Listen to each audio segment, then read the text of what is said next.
Roll number 22। Yes sir. Roll number 24। Yes sir. এরপরেই শেষবারের মতো বন্ধ হলো হাজিরার খাতাটা। হয়তো পড়ে থাকবে লাইব্রেরির কোণে এক ধুলো মাখা শহরে। হয়তো ওই খাতাটা আর কোনোদিন খুলেও দেখা হবে না। ধুলো জমে জমে পৃষ্ঠাগুলোও পূরণ হতে থাকবে। সেখানে জড়িয়ে থাকবে 10টা বছরের মায়াজালে ছিন্ন করা সেই আবদ্ধ পৃষ্ঠাগুলা। কিছু নাম আর তার সাথে জড়িয়ে থাকা জীবনের সকল উষ্ণ স্মৃতিগুলা।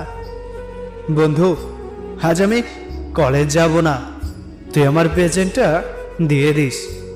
তখনই স্যারের হাতে ধরা খেয়ে কান ধরে দাঁড়িয়ে থাকা। আমাকে কান ধরিয়ে দাঁড়িয়ে থাকতে দেখে ওই দিনে সকলের তামাশা, সকলে আমাকে নিয়ে টোল করতে থাকলো। সেই বন্ধু আমাকে নিয়ে টোল করলো যেই বন্ধুর জন্য আমি কান ধরেছিলাম। হ্যাঁ, এটাই বন্ধুত্বের স্মৃতি। এমন স্মৃতিগুলা জড়িয়ে থাকে আজন্মকাল। একটা সময় আমরাও অনেক দূরে একটা কলেজে ভর্তি হই। সেখানে গিয়ে নতুন নতুন কত বন্ধু হয়, কিন্তু দিন শেষে রাত্রে যখন একাকী নীরবে স্মৃতির পাতায় বিলীন হওয়া স্মৃতিগুলো আবার মনে পড়ে যায়, তখন চলে যায় স্কুল জীবনে। আর তখনই তোদেরকে বারবার মনে পড়ে রে, তোরা শুধু বন্ধু ছিলি না রে। ছোট্টবেলার বন্ধুগুলা নিঃস্বার্থ হয়, বড় হয়ে যখন বন্ধুদের মধ্যে স্বার্থপরতা দেখতে পাই, তখনই বুকটা কেমন যেন ছিদ্র হয়ে যায়। তারপরও চিৎকার করে বলতে মন চায়, স্কুল জীবনের বন্ধুগুলাকে আবারও ফিরে পেতে চাই। বন্ধু, তোরা হয়তো ভুলে গেছিস, তোরা হয়তো নতুন কলেজে গিয়ে নতুন বন্ধুদেরকে পেয়ে অনেক বন্ধুদেরকে ভুলে গেছিস।